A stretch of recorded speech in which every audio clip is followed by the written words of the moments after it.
السلام عليكم ورحمة الله وبركاته. الحمد لله نحمده ونستعينه ونستغفره ونعوذ بالله من شرور أنفسنا ومن سيئات أعمالنا. من يهده الله فلا مضل له ومن يضلله فلا هادي له. ونشهد أن لا إله إلا الله وحده لا شريك له. ونشهد أن سيدنا وسندنا وحبيب طبيبنا ومحبوبنا ومرشدنا ومولانا محمدا عبده ورسوله. أما بعد فأعوذ بالله من الشيطان الرجيم. بسم الله الرحمن الرحيم. إن الله اشترى من المؤمنين أنفسهم وأموالهم بأن لهم الجنة أو كما قال رسول الله صلى الله عليه وسلم بلغوا عني ولو آية. সকলে একবার দরুদ পড়ি। اللهم صل على محمد وعلى آل محمد كما صليت على إبراهيم وعلى آل إبراهيم إنك حميد مجيد. اللهم بارك على محمد وعلى آل محمد كما باركت على إبراهيم وعلى آل إبراهيم إنك حميد مجيد. আলহামদুলিল্লাহ, আল্লাহ তাআলা দরবারে লাখ কোটি শুকরিয়া যে মহান রব্বুল আলামিন আমাদেরকে তাহফিজুল কোরআন নুরানি হাফিজিয়া মাদ্রাসার উদ্যোগে আজকের মাহফিলে আল্লাহ তাআলা আমাকে আপনাকে সুস্থতার সাথে আল্লাহ তাআলার রহমতে ভালোবাসায় ভরপুর জার করে রব্বে কারীম আমাকে আপনাকে কিছু সময় জান্নাতের পরিবেশে জান্নাতের বাগানে কিছু সময় পার করার জন্য সুযোগ দিয়েছেন। এই জন্য সকলে অন্তর থেকে শুকরিয়া আদায় করে বলি আলহামদুলিল্লাহ। আলহামদুলিল্লাহ পাওয়ারে মনে হচ্ছে আপনারা এই মজলিসে এসে অসন্তুষ্ট। কেননা যখন কোনো মানুষ আনন্দ হয়, আনন্দ হলে পরে তার কথার পাওয়ার বেড়ে যায়। দেখবেন যখন স্কুল কলেজের মাদ্রাসার ছাত্রছাত্রীদের পরীক্ষা হয়, যেদিন রেজাল্ট দেয়, যে ছাত্রছাত্রী রেজাল্ট খারাপ করে ওই ছাত্রছাত্রী এমনিতে কেমন যেন নীরব হয়ে যায়, আর যার ফলাফল ভালো হয় সে আনন্দ উল্লাস করে তার কথার মধ্যে একটা স্পিরিট চলে আসে, কেননা সে সফলতা অর্জন করেছে। দুনিয়ার মধ্যে জান্নাতের বাগান, জান্নাতের পরিবেশে আল্লাহ তাআলা আমাদেরকে বসার জন্য তৌফিক দিয়েছেন। আমরা খুশি না বেজার? তাহলে আরো একবার সন্তুষ্ট করে রব্বে কারীমকে সন্তুষ্ট করার উদ্দেশ্যে দিল উজাড় করে জোরে সোরে শুকরিয়া করি বলি আলহামদুলিল্লাহ। নারে তাকবীর, নারে তাকবীর। আমরা যদি নীরব হয়ে বসে আছি তাহলে বাইরের মানুষ ভাববে হয়তো বক্তা একলাই বয়ান করতেছে, মাঠে কেউ নেই। তো মাঠে যে কিছু সংখ্যক আল্লাহ তাআলার পাগল বান্দা আছে এটা বোঝাতে হবে তো ইনশাআল্লাহ। আরেকবার নারে তাকবীর। আল কোরআনের আলো, কোরআন সুন্নাহর আলো, নারে তাকবীর।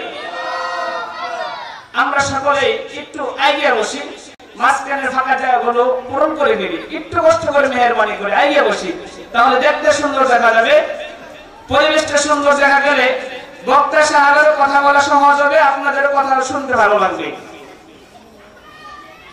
আলহামদুলিল্লাহ, আপনাদের সম্মুখে আমি কোরআন হাদিস থেকে কিছু কথা বলার জন্য নিয়ত করেছি। আপনারা দোয়া করেন রব্বে কারীম আমি ধনের জবানের মাধ্যমে এমন কিছু গুরুত্বপূর্ণ কথা বের করে দেই যে কথার উপর আমি আপনি আমল করে জান্নাত অর্জন করতে পারবো। সকলে বলে আমিন।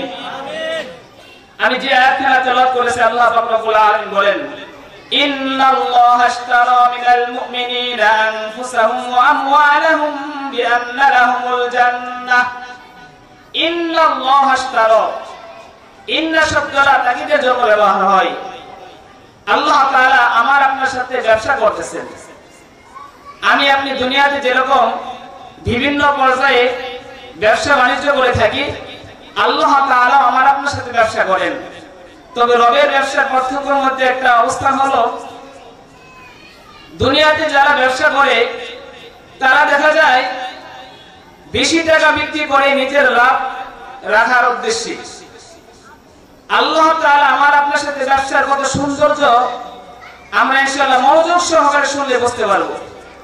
আল্লাহ তাআলা বলেন, ইন্নাল্লাহ আশতারা, নিশ্চয় আমি কিনে নিয়েছি মিনাল মুমিনিনা, ঈমানদারের কাছ থেকে। আল্লাহ তাআলা ঈমানদারের কাছ থেকে কিনে নিয়েছে। কি কিনে নিয়েছে? ইন্নাল্লাহ আশতারা মিনাল মুমিনিনা আনফুসাহুম ওয়া আমওয়ালাহুম, জান এবং মাল। কিসের বিনিময়? দুনিয়াতে যদি আমি আপনি কোন একটা ছোট্ট ব্যবসা করি, টাকার বিনিময় ছাড়া কেউ ব্যবসা বাণিজ্য করে না। রব্বি কারীম তার বান্দার সাথে ব্যবসা করবে, কোন বিনিময় ছাড়া ব্যবসা করবে না। বরং আল্লাহ তাআলা কোরআনের আয়াতের অংশে বলতেছেন, বিআন্না লাহুমুল জান্নাহ, জান্নাতের বিনিময়। বলে সুবহানাল্লাহ। রব্বি কারীম আমার আপনার জান মাল সম্পদ সব কিছু কিনে নিয়েছেন। কিসের বিনিময় বলেন? বলেন কিসের বিনিময়? জান্নাতের বিনিময়। তাহলে আমি আপনি যদি আয়াতের সংক্ষিপ্ত ব্যাখ্যা বুঝতে পারি, তাহলে বলেন এই জানের মালিক কে? এই জানের মালিক কে? আমার আপনার সম্পদের মালিক কে? মুহাব্বতের সহিত চিৎকার দিয়ে বলেন আল্লাহ। আমার আপনার সংসার সম্পদ যা কিছু আছে, জানমাল সব কিছুর মালিক কে? রব্বি কারীম যখন মালিক হয়ে যাবে, রব্বি কারীম যেহেতু আমার আপনার মূল মালিক, তাহলে দুনিয়াতে চলাফেরার ক্ষেত্রে একটু সাবধানতা অবলম্বন করতে হবে। আমার টাকা, আমার ঘর, আমার বাড়ি, আমার সন্তান, আমার সবকিছু আমার করা যাবে না। যখনই আমার করব, তখনই দেখবেন ভিতর অহংকার বেড়ে যাবে। যখন বান্দা আমার করা শুরু করবে, তখন দেখবেন ওই বান্দার মধ্যে ইবাদতের মনোযোগ থাকবে না। আর যখন বান্দা বুঝবে আমি নিজে তো আমার না, আমি নিজে তো রবের কাছে বিক্রি হয়ে গেছি জান্নাতের বিনিময়। ও মুসলমান ভাইরা আমার, এখনো পর্যন্ত যারা বাড়িতে বসে আছেন, আপনার জান নিয়ে আপনি বসে রয়েছেন না, বরং এই জানটার মালিক আল্লাহ। তাহলে এই আল্লাহ তাআলার জান থাকার পরে, শক্তি সামর্থ্য থাকার পরে, সুস্থ থাকার পরে, এই শক্তি দিয়ে, এই সাহস নিয়ে রব্বি কারীমের কোরআন ও হাদিসের কথা আজকে মাঠে চলতেছে। আমরা সকলেই মনোযোগ সহকারে কথাগুলো শোনার জন্য বাড়িতে বসে না থেকে, রাস্তাঘাটে চলাফেরা না করে, দোকান বাজারে আড্ডা না দিয়ে আমরা সকলেই মাহফিলে আল্লাহ তাআলার রাস্তাকে সময় বের করে দেই। এই জন্য যারা এখনো পর্যন্ত বাইরে আছেন, অনুরোধ করে বলবো, আজকের মাহফিল আগামীকাল থাকবে না। হতে পারে এই মাহফিল আমার আপনার জন্য নাজাতের জরিয়া। আল্লাহ তাআলা আমাদের প্রত্যেক কবুল করুন বলে আমিন। মুসলমান ভাইরা আমার, পর্দার মা বোনেরা আমার, বলতেছিলাম এই জানের মালিক আমি না। আমার আপনার সন্তান কার বলেন? আমার আপনার সন্তান আমরা যদি দাবি করি, তবে দেখবেন গুরুত্বপূর্ণ সময়ে কোন বন্ধু বা কোন পরিচিত মানুষ যদি জিজ্ঞাসা করে, ও ভাই আপনার পাশে যে ছেলেটা দেখার ছেলেটা কার, তখন কিন্তু আমি আপনি বলি না যে আমার, বরং প্রথম শব্দ আসে আল্লাহর মাল। কি বলেন ঠিক কিনা? আল্লাহর মাল আল্লাহ দান করছে। কি বলি বলেন? আল্লাহ তাআলার মাল যত আল্লাহ তাআলা দান করেছেন। এই জন্য এই সন্তানটাকে আমি যেইভাবে চাইবো সেইভাবে পরিচালনা করা যাবে না, বরং এই সন্তানটাকে ওইভাবে পরিচালনা করতে হবে রব্বি কারীম যেইভাবে চাই।